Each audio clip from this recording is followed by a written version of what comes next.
तो इस आर्टिकल में हम बात करने जा रहे हैं democracy wins in Jammu and Kashmir. तो काफ़ी समय बाद जब से यूटी बना है जम्मू और कश्मीर का, तो पहली बार इलेक्शन हुए हैं डीडीसी के, डिस्ट्रिक्ट डेवलपमेंट काउंसिल के। तो काफ़ी अच्छा खासा रिस्पांस यहाँ पर वोटर्स का देखने को मिला है। काफ़ी बढ़ चढ़ कर वोटर्स ने यहाँ पर पार्टिसिपेट किया है और ये दिखाया है कि हमारा अभी भी विश्वास है डेमोक्रेसी के ऊपर। तो यहाँ पर बहुत सारे टेरर अफेक्टेड डिस्ट्रिक्ट्स थे जहाँ पर पहले समय में ऐसा रहता था जब भी वोटिंग होती थी कि लोग बहुत कम यहाँ पर वोटिंग करते थे, क्योंकि वहाँ पर टेररिज्म का खौफ काफ़ी रहता था। तो यहाँ पर 8 फेसेस में इलेक्शन करवाया गया है और सिर्फ एक फेस को छोड़कर बाकी सभी फेसेस में 50% तक की जो यहाँ पर टर्नआउट जो है वोटर्स का देखने को मिला है। और बहुत बड़े पैमाने पर यहाँ पर इंडिपेंडेंट्स जो है जीते हैं। तो यहाँ पर जितनी टोटल सीट्स थी उसमें से 50 जो है इंडिपेंडेंट्स, जो आज़ाद उम्मीदवार होते हैं, वो जीते हैं। देखिए, इन जो आज़ाद उम्मीदवार होते हैं इनमें से भी मोस्टली वो उम्मीदवार होते हैं जो किसी पार्टी से बिलोंग करते होते हैं, लेकिन ऐन वक्त पर उनको उसकी पार्टी से टिकट नहीं मिलता और जिसकी वजह से ये अपनी पार्टी के ही खिलाफ खड़े हो जाते हैं इंडिपेंडेंटली। और इनके पास अपना वोटर शेयर होता है, इनके पास अपनी वोटिंग होती है कि हाँ हमें इतने लोग वोट करेंगे, तो उस हिसाब से ये जीत कर आगे आ जाते हैं और इनके ऊपर टैग लग जाता है इंडिपेंडेंट, मतलब कि आज़ाद जीते हैं। ओके, तो मोस्टली ये वही लोग होते हैं जो जिनको अपनी पार्टी से टिकट नहीं मिलती है। तो इस तरह करके यहाँ पर 50 लोग जीत चुके हैं। तो ये हमेशा सिर्फ डीडीसी के इलेक्शन में नहीं होता, चाहे किसी स्टेट असेंबली का इलेक्शन हो रहा है, चाहे किसी एमपी का इलेक्शन हो रहा है या एमएलए का इलेक्शन हो रहा है, तो अब सब जगह इंडिपेंडेंट्स मोस्टली ऐसे ही निकल कर आते हैं। बहुत रेयरली होता है कि कोई इंडिपेंडेंट, मतलब जिसका कोई भी संबंध नहीं है किसी भी पॉलिटिकल पार्टी से, ना वो किसी पॉलिटिकल पार्टी को बिलोंग करता था, बहुत रेयरली होता है कि वो जीत कर आगे आए। और ऐसे भी केसेस निकल कर आते हैं, लेकिन बहुत कम होते हैं जब इंडिपेंडेंटली रियल मायने में कोई यहाँ पर जीतता है। तो आगे यहाँ पर बात कर रहे हैं कि बहुत सारे क्लेम्स भी यहाँ पर लगाए गए, जो यहाँ पर फारूक और उमर अब्दुल्ला हैं, महबूबा मुफ्ती हैं, इनके द्वारा कि यहाँ पर अच्छे ढंग से यहाँ पर जो है पोल्स नहीं हुए हैं, यहाँ पर गड़बड़ी की गई है। तो यहाँ पर ऐसा कुछ भी नहीं पाया गया। तो बहुत ही सही और फ्री एंड फेयर इलेक्शंस यहाँ पर प्रॉमिस किए गए थे इस क्रिटिकल माहौल में। ओके, तो यहाँ पर डेमोक्रेसी को जो है यहाँ पर दोबारा से रीडीम किया गया है और अच्छे से इलेक्शन यहाँ पर हुए हैं। और यहाँ पर टोटल 280 सीट्स थी इलेक्शंस में, जिसमें से 140 जम्मू रीजन को दी गई और 140 कश्मीर रीजन को दी गई। तो यहाँ पर एक अलायंस भी बना था, प्री पोल अलायंस।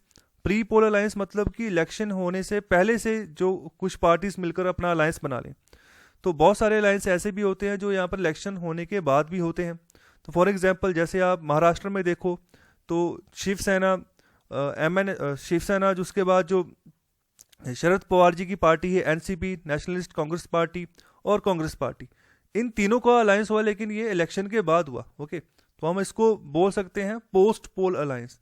तो यहाँ पर मोस्टली जो अलायंसेस बनते हैं वो प्री पोल अलायंसेस ही होते हैं, जैसे शिवसेना और बीजेपी का पहले ही था, ओके, बाद में टूट गया। तो यहाँ पर बिल्कुल इसी तरह प्री पोल अलायंसेस थे काफ़ी सारी पार्टीज़ की, जिसमें बहुत मेजर पार्टीज भी थी जिसका नाम यहाँ पर रखा गया गुपकर अलायंस। ओके, तो people's alliance for Gupkar declaration, तो ऐसा नाम यहाँ पर दिया गया था, जिसमें 7 मेजर पार्टी थी जिनका इन्वॉल्वमेंट था। और इसमें से जो अब्दुल्ला है, फारूक अब्दुल्ला, उमर अब्दुल्ला, जिनकी पार्टी जिसका नाम है नेशनल कॉन्फ्रेंस, इसके बाद जो महबूबा मुफ्ती है उनकी पार्टी है पीपल्स डेमोक्रेटिक पार्टी, जिसको हम पीडीपी शॉर्ट फॉर्म में बोलते हैं, और साजिद लोन की भी पार्टी है जिसका नाम है पीपल्स कॉन्फ्रेंस, और सीपीआई-एम, ओके, सीपीआई मार्क्सिस्ट जिसको है। तो इनको यहाँ पर काफ़ी अच्छे वोट्स, यहाँ पर अच्छी सीट्स यहाँ पर मिली हैं इस अलायंस में। तो टोटल इनका बनता है 112 के आसपास। लेकिन अगर बात करें बीजेपी की तो वो सिंगल लार्जेस्ट पार्टी के तौर पर उभरी है, 75 सीट्स 280 में से इसने जीती हैं। तो सिंगल लार्जेस्ट पार्टी, जो सबसे बड़ी पार्टी, जिसको कोई एक पार्टी जिसको सबसे ज़्यादा यहाँ पर सीट्स मिली है, वो बीजेपी है।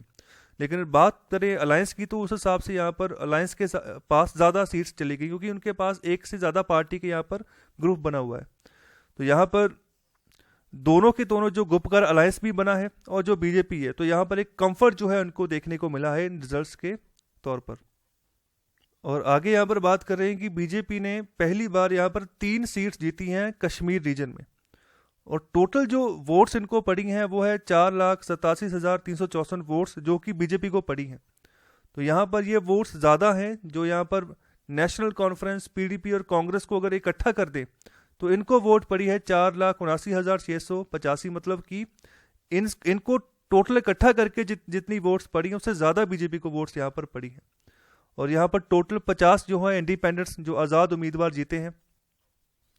तो यहाँ पर यही बात कर रहे हैं कि अगर बात करें कैलकुलेशंस की, तो उस हिसाब से ऐसा लग रहा है कि जो गुपकर अलायंस बना है, तो वो जो है और पार्टी से यहाँ पर सपोर्ट यहाँ पर उसको और भी मिल सकती है, और बीजेपी से थोड़ा सा आगे ही रहेगा ये। ओके, बीजेपी से थोड़ा सा आगे ही रहेगा।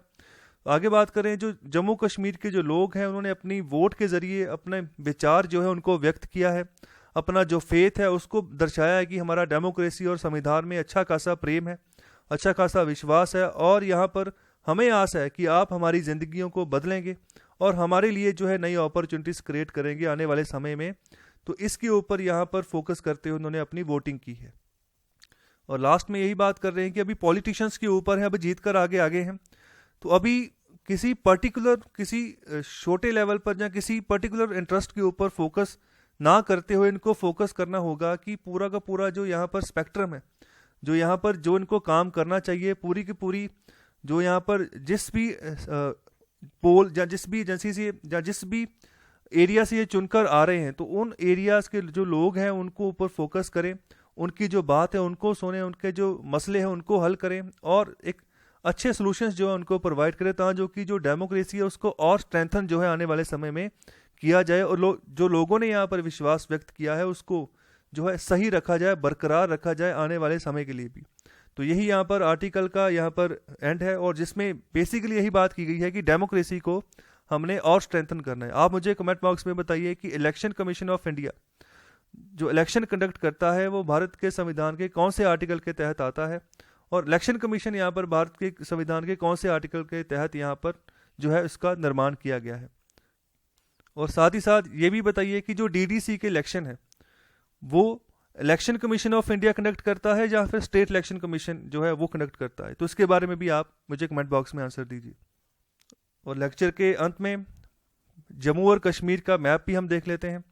तो पहले तो जम्मू और कश्मीर काफ़ी बड़ा राज्य मैप में दिखता था, लेकिन अभी 2 हिस्सों में बांट दिया गया है। काफ़ी बड़ा हिस्सा लद्दाख की ओर चला गया है, लद्दाख भी एक यूटी है और जम्मू और कश्मीर भी एक यूटी है। तो यहाँ पर अभी भी जो आप मैप देख रहे हो, सबसे पहले आप देखो कि इसके जो पड़ोसी जो यूटीज़ हैं या स्टेट्स हैं वो कौन से हैं। तो सबसे पहले जो पड़ोसी यूटी वो लद्दाख है, और अगर हम उसके दक्षिण की ओर देखें तो पंजाब उसका जो है एक पड़ोसी स्टेट है, और हिमाचल जो है उसका एक पड़ोसी स्टेट है, और उसका जो वेस्टर्न रीजन है वो पाकिस्तान के साथ टच करता है। और इसमें से भी आप जो ये रीजन देखोगे जिसको हम बोलते हैं ये पाकिस्तान के अंडर ही ये चला गया है, पाकिस्तान ऑक्युपाइड कश्मीर इसको बोलते हैं। इसको पाकिस्तान में आज़ाद कश्मीर भी बोला जाता है। ये जो मुजफ्फराबाद ओके जो पूंछ का जो ये वाला आधा रीजन है, ओके जो पूंछ का हेडक्वार्टर है वो भारत में ही है। ओके तो यहाँ पर ये काफ़ी रीजन जो है आज़ाद कश्मीर की ओर चला गया है। वहाँ पर मुजफ्फराबाद जो है आज़ाद कश्मीर की कैपिटल बनाई हुई है पाकिस्तान में। और हाल ही में ये भी न्यूज़ आई है कि पाकिस्तान जो है अपना 5वां प्रोविंस जो है जम्मू कश्मीर को वो जो है बनाकर अपने पाकिस्तान के मैप में ऐड करने जा रहा है। जैसे हमने जम्मू और कश्मीर को भारत में विलय करवाया 5 अगस्त 2019 में, बिल्कुल उसके बाद ही पाकिस्तान भी सक्रिय हो गया कि जो उसके पास हिस्सा है उसको भी वो अपने स्टेट्स के साथ विलय करके एक नया जो प्रोविंस है उसको घोषित कर दे। तो यहाँ पर काफ़ी बड़ी लड़ाई है। जो यहाँ पर जो सिस्टम चलता है मुजफ्फराबाद में, तो वहाँ पर प्रेसिडेंट चुना जाता है, प्राइम मिनिस्टर चुना जाता है आज़ाद कश्मीर का। लेकिन भारत में जब ये आज़ादी हुई, जब बंटवारा हुआ था 1948 में, जब ये आज़ाद जम्मू कश्मीर राज्य बना था, तो उस समय प्राइम मिनिस्टर की पोस्ट होती थी, लेकिन बाद में इसको ख़त्म करके चीफ मिनिस्टर की पोस्ट ही तक ही इसको सीमित रखा गया था। ये सब बातें आप पढ़ोगे जब आप क्लास 11 या क्लास 12 की आप पॉलिटिकल साइंस पढ़ोगे, तो उसमें अच्छी खासी तरीके से यहाँ पर बताया गया है इसकी पूरी हिस्ट्री के बारे में भी।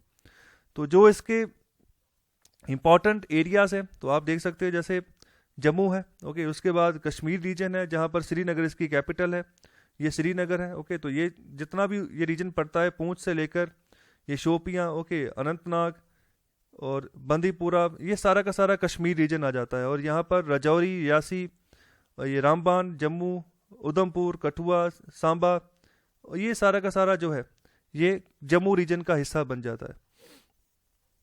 तो आई होप आपको आर्टिकल अच्छे लगे हैं, तो कृपया लाइक, शेयर और सब्सक्राइब ज़रूर करें। बहुत बहुत शुक्रिया लेक्चर सुनने के लिए।